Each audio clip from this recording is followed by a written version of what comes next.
Hi there. I want you to introduce you to the safeguarding team. It's myself, Suzanne Beard, and this is my colleague, Carol Griffiths. Hello, nice. I'm glad to be here as well. Thank you. So we just wanted to talk to you about safeguarding in a very informal, friendly way to kind of break the ice a little bit and to just explore a little bit about what it is and what you might want to do if you come across any safeguarding concerns or alerts. Now, we know that people find safeguarding a little bit scary, don't they, Carol? Yes, Why do you think that is? I think sometimes people don't know what safeguarding is, or they don't understand what they need to report and what they know what is not safeguarding. Yeah, that's a really good point. I think people think it's a bit scary. They might have seen it in the news. They've seen some horrible, serious cases or reviews on when things have gone wrong. But we like to think about safeguarding with a small s, don't we? And Yes. safeguarding is really about helping to keep people safe from harm and to get them the help when they might need it. Would you agree? I would agree, and I think when people understand what safeguarding is, then they would be able to support all their friends and neighbours. Yeah, lovely. And that's what we want, isn't it? Yes, that's what we want. So you might have heard the term, we have a duty of care, and that's absolutely right, but it's not something to be scared of, as you said. We just know that people like ourselves who work in education, people that work in health, like doctors and nurses, also people that work in places of worship, but all sorts of places, we have this duty of care, which means it's our responsibility to take action if we're worried about someone, or if they tell us something that means that maybe they're going to harm themselves, or they're at risk of harm or abuse, or there's just something else that's not quite right in their lives that we might be able to support with. Yes, and that's so true, because our learners who come to our lessons, we have a duty to support them. So if they've got any safeguarding issues, we have a duty to help them. And we're only too happy to do that. So Yeah. they need to feel free to come and talk to us. Yeah. So we want to be a kind of friendly, approachable face of safeguarding, but we want you to feel that you're upskilled to do that as well.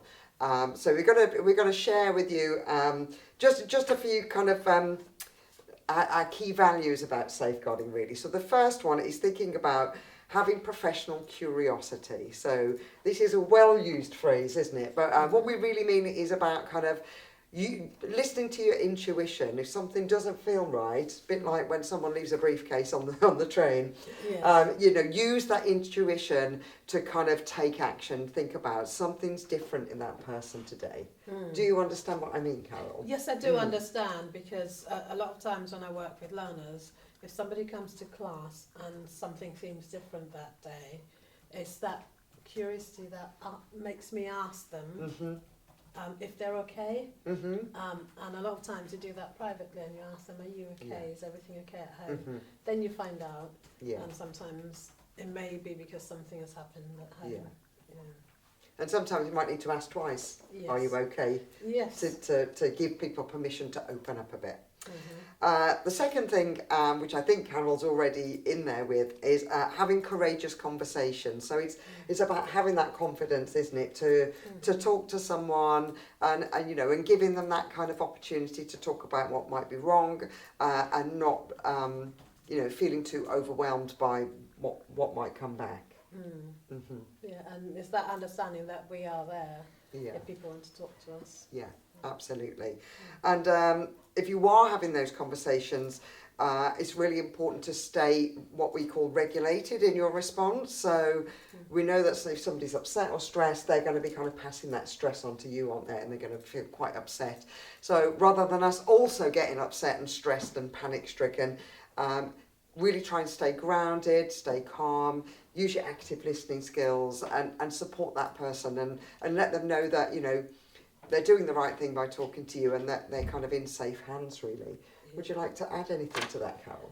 I think that active listening is really important, because if someone doesn't think we're listening to them, they will not come back to us a second time and report anything. So we need to make sure that they understand. And while we're listening as well, we need to let them know that if it's there are a lot of things that we have to report Mhm. as safeguarding, so we can't keep things a secret. Yeah, so that confidentiality rule is really important, isn't it? Yes, it is. Mhm.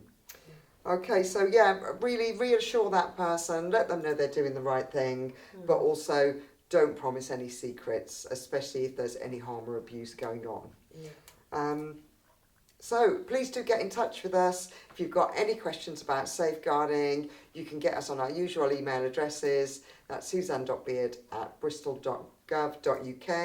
And it's carol.griffiths@bristol.gov.uk. And please see policy and all our other safeguarding materials if you need any other support or advice. Thank you. Thank you.